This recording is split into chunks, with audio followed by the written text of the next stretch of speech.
Olá, paz seja convosco. Quem vos fala é o missionário Marco Antônio Ripari. Eu gostaria que você abrisse sua Bíblia em Mateus 5, onde fala sobre o Sermão da Montanha, ou seja, o Sermão do Monte. Se você observar, existe 9 tópicos no Sermão da Montanha. As bem-aventuranças, ensino sobre sal e luz, ensino sobre a lei, ensino sobre a ira, ensino sobre o adultério, ensino sobre o divórcio, ensino sobre juramentos e votos, ensino sobre a vingança e o último, ensino sobre o amor pelos inimigos. E é esse ponto que eu quero levar você a uma reflexão. Então, em Mateus 5:43, inicia esse ensino a respeito do amor pelos inimigos. Diz assim, a palavra escrita de Deus, Mateus 5:43. Vocês ouviram o que foi dito: ame o seu próximo e odeie o seu inimigo. O que acontece aqui? Jesus ele faz um paralelo com a lei e começa a nos ensinar. Procura observar. Veja, recapitulando, versículo 43 de Mateus 5. Jesus fala assim: vocês ouviram o que foi dito, ame o seu próximo e odeie o seu inimigo. Eu, porém, lhes digo. Quem diz? É Jesus. O que ele diz? Ame seus inimigos e orem por quem os persegue. Veja que ser crente não é fácil. E por que não é fácil? Porque o próprio Senhor Jesus nos ensina dizendo que nós temos que amar os nossos inimigos. E por que não é fácil ser crente? Porque ele mesmo, o Senhor Jesus, diz: amai seus inimigos. Amai e orai pelas pessoas que maltratam e perseguem você. E Jesus ele continua explicando no versículo 45. Eu li o 43, 44, agora vou para o 45. Veja o ensinamento. Desse modo, vocês agirão como verdadeiros filhos de seu Pai, que está no céu. Pois ele dá a luz do sol tanto a maus como a bons, e faz chover tanto sobre justos como injustos. Se amarem apenas aqueles que os amam, que recompensa você vai receber? Até os cobradores de impostos fazem o mesmo, ou seja, não fazem os publicanos também a mesma coisa? Agora, faz o que, Ripari? Faz o que, missionário? Amarem apenas as pessoas que amam ele. Você está entendendo? Então, isso qualquer um faz. Amar quem ama a ele mesmo. Se você pegar o versículo 47, vai compreender melhor, que diz assim: se cumprimentarem apenas seus amigos que estão fazendo, se você, corrigindo, se você cumprimentar apenas seus amigos, que estarão fazendo demais? Até os gentios fazem isso, os publicanos também fazem o mesmo. Como assim, repare? Veja só, eu só falo com uma determinada pessoa na empresa, eu só falo com uma determinada pessoa na família, eu só falo com um determinado vizinho no prédio ou no bairro onde eu moro, porque eles são meus amigos. Mas eu não falo com certas pessoas no trabalho, com determinados entes queridos, parentes que eu não gosto, eu não falo com ele, porque não vou com a cara dele, ou não vou com a cara do chefe no trabalho. Então essas pessoas, ou vizinhos, que eu não vou com a cara dele, essas pessoas eu não converso. Eu só converso com quem eu vou com a cara e com quem eu gosto. Então o versículo 47 Jesus está nos alertando. Se vocês falam somente com seus amigos, o que é que estão fazendo demais? Você praticamente faz o que todo mundo faz. Não só o cristão, mas o não cristão também faz o mesmo.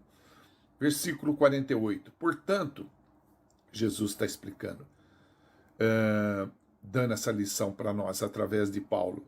Portanto, sejam perfeitos, como perfeito é seu Pai celestial. Sede vós perfeitos, como é perfeito o vosso Pai que está nos céus. Creio que nesse momento você está dizendo amém, porque essa palavra é uma palavra tremenda, é uma palavra maravilhosa. Eu sei que eu interrompi a leitura tentando explicar alguma coisa, mas eu vou ler ela por completo, do versículo 43 ao 48 de Mateus 5, que diz assim, vou repetir: vocês ouviram o que foi dito, ame o seu próximo e odeie o seu inimigo. Eu, porém, lhes digo, ame os seus inimigos e orem por quem os persegue.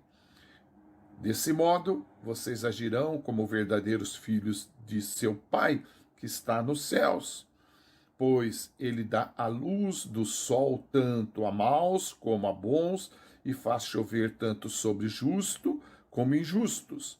Se amarem apenas aqueles que os amam, que recompensam receberão? Até os cobradores de imposto fazem o mesmo. Não fazem os publicanos também a mesma coisa? Se cumprimentarem apenas seus amigos, que estão fazendo demais? Até os gentios fazem isso, até os publicanos fazem o mesmo. Portanto, sejam perfeitos, como perfeito é seu Pai celestial. Sede vós perfeitos, como é perfeito o vosso Pai que está nos céus. Louvado seja o nome do Senhor por esta palavra. Essa palavra é a verdadeira palavra de Deus. E nós iremos servir a Deus o tempo que Ele nos permitir servi-lo. Não sei quanto tempo. Não sei quanto tempo Deus vai nos dar de vida para servi-lo. Talvez 1 mês, 2 meses, 5 anos. Eu não sei quanto tempo. E este tipo de palavra é apenas uma palavra. É apenas uma palavra até o fim da nossa vida. Não existe outra palavra. Não importa quantos anos de crente você tem, você que me ouve. Não importa quanto tempo você está na igreja onde você vai. 1 ano, 10 anos. Não importa se você prega o evangelho, não importa se você é usado por Deus, não importa quantas horas você ora, quantas horas você lê de Bíblia, não importa o quanto o Espírito de Deus te usa. Esse tipo de palavra que nós lemos agora de pouco, no livro de Marcos, capítulo 5, no Sermão da Montanha, especificamente no último tópico, no que eu falei para você sobre amar os inimigos, esse tipo de palavra vai te incomodar até o fim da tua vida e da minha vida. Amai vossos inimigos, bendizei os que vos maldizem, fazei bem aos que vos odeiem, e orai pelos que vos maltratam e vos perseguem, para que sejais filhos do vosso Pai que estás nos céus.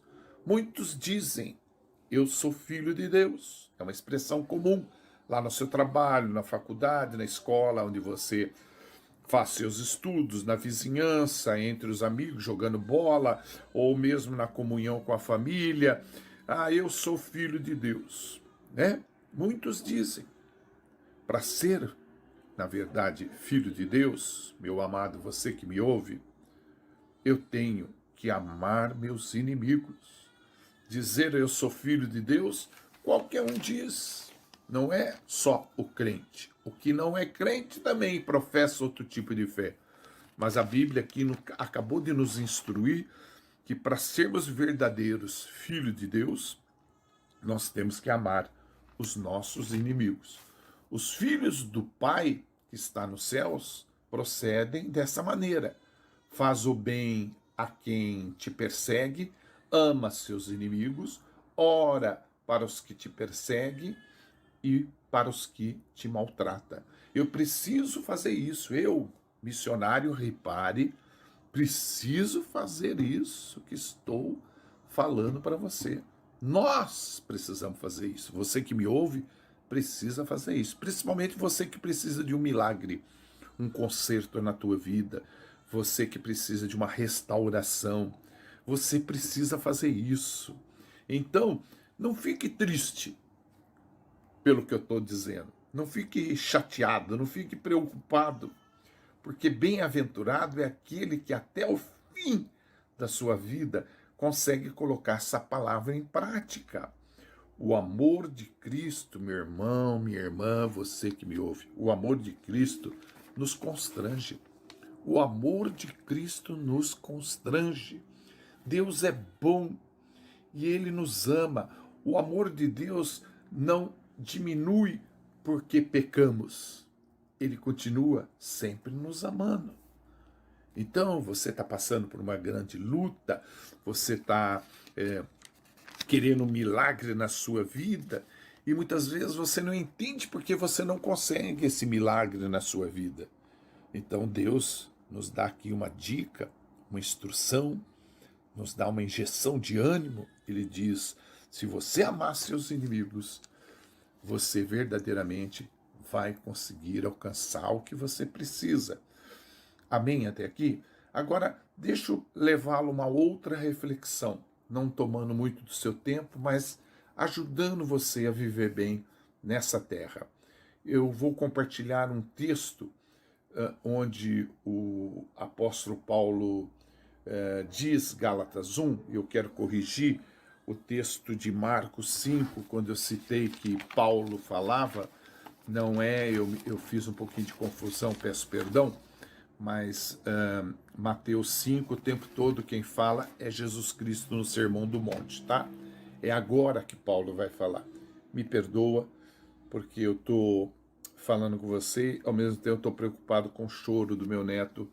Eu estou com um bebezinho de um neto de 1 mês e 15 dias aqui em casa, então eu estou com atenção ali também com ele, então tentando dar um banhinho nele, está meio frio agora, e eu acabei me confundindo, peço perdão em nome de Jesus Cristo, conto com seu perdão, tá bom? Então, tudo que nós lemos de Mateus 5 foi Jesus quem disse, tá? Agora é que o apóstolo Paulo vai dizer em Gálatas 1, começa no versículo 6. Na verdade, Gálatas 1 fala a respeito de uma só mensagem de boas novas, uma só palavra. Diz assim o versículo 6 de Gálatas 1, 6. Estou muito admirado com vocês, pois estão abandonando tão depressa aquele que os chamou por meio da graça de Cristo e estão aceitando outro evangelho. Veja a gravidade desse versículo, irmão. Principalmente pessoas que muitas vezes se deixam levar por pregações de redes sociais. Não quero atacar as redes sociais, mas há pessoas que usam as redes sociais de má fé, tentando mudar a palavra de Deus, tentando passar aquilo que Jesus nunca ensinou. Então veja a gravidade desse versículo. Esse versículo nos alerta para os dias de hoje. Veja o que diz o versículo 6 de Gálatas 1. Admiro-me que vocês estejam se afastando tão depressa daquele que os chamou para si por meio da graça de Cristo. Vocês estão seguindo um caminho diferente que se faz passar pelas boas novas. E no versículo 7, completando, diz assim: na verdade, não existe outro evangelho. Porém, eu falo assim porque há algumas pessoas que estão perturbando vocês, querendo mudar o evangelho de Cristo, querendo transformar o evangelho de Cristo. E quando eu digo isso, é com base em muitas mensagens, muitos escritos que hoje correm pela rede social. Muita gente fala, aquela coisa que falou de política, aquele assunto que falou não sei do que, é fake news. Mas ninguém que se diz ser cristão começa a levantar uma bandeira, dizer que certos assuntos abordados na rede social, que se diz ser de Deus e que não é, ninguém fala que é fake news. Há pessoas tentando passar mensagens através de vídeos nas redes sociais, usando a palavra de Deus ou dizendo que está na palavra de Deus e na verdade não está, e eles estão perturbando a nossa fé. Eles estão querendo mudar o evangelho de Cristo. Mas você que é lavado pelo sangue de Jesus Cristo, que conhece o verdadeiro evangelho, não tem que entrar nessa onda, não tem que acreditar nisso.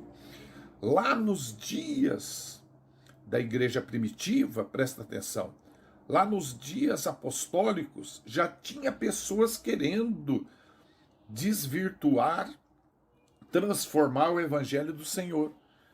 Então, o que vemos hoje não é novidade, o que a gente vê hoje na rede social, porque isso já tinha lá atrás.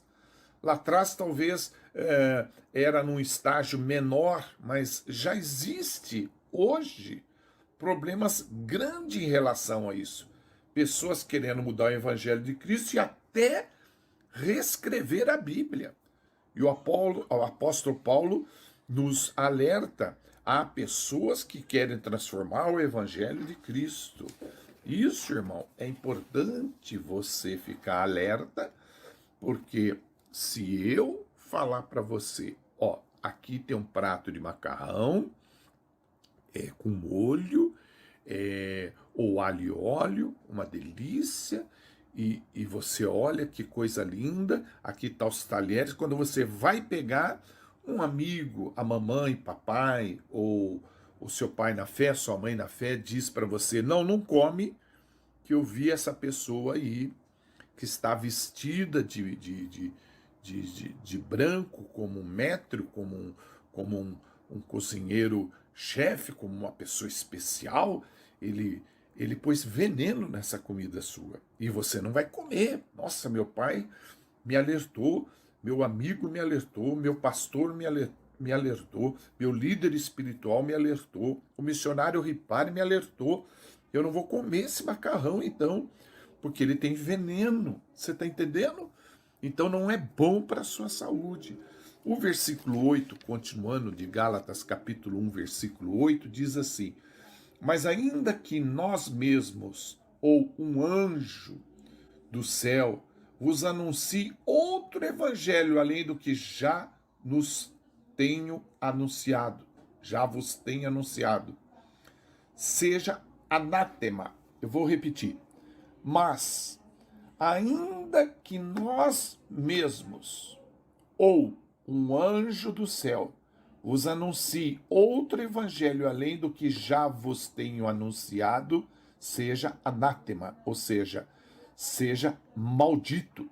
Se alguém, mesmo sendo um de nós, aí da sua casa, lá no serviço, na rede social, sendo um de nós, aqui, no nosso meio do dia a dia, ou até um anjo que descer do céu, anunciar um evangelho diferente daquele que temos anunciado, que seja amaldiçoado, porque esse evangelho não serve. Esse evangelho não vai servir. E o versículo 9 diz: veja o que Paulo ele continua dizendo. Se alguém vos anunciar outro evangelho além do que já recebemos, seja anátema, maldito. Se alguém anunciar um evangelho diferente daquele que vocês aceitaram, que essa pessoa seja amaldiçoada. Glória a Deus por essa orientação, por essa sabedoria, por esse ensinamento. Sabe, eu creio que você recebeu o verdadeiro evangelho. Se não, você que me ouve, há tempo, você está vivo, há tempo de você reconhecer o verdadeiro evangelho. Mas você que me ouve, se recebeu o verdadeiro evangelho, o evangelho da salvação, o evangelho da cruz, só existe um evangelho, não existe duas verdades, só uma verdade. E conhecereis a verdade vos libertará. Só existe um evangelho, o evangelho que nós cremos, a qual fomos batizados em nome do Pai, do Filho e do Espírito Santo, o evangelho de Cristo, o evangelho do sangue de Jesus Cristo. Você está entendendo? Só existe um evangelho que salva, não existe outro. A igreja que ama a Deus vai pregar o evangelho que salva. A igreja que ama a Deus não precisa pregar o que o povo quer ouvir, o que convém, que é o que a gente vê na rede social.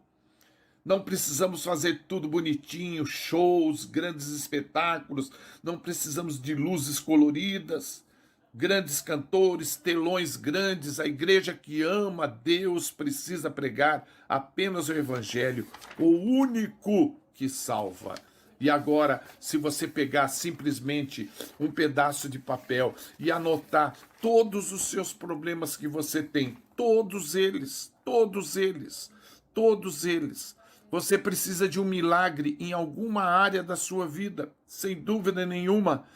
Eu não sei onde é que você precisa desse milagre, mas a palavra me garante em Hebreus capítulo 10.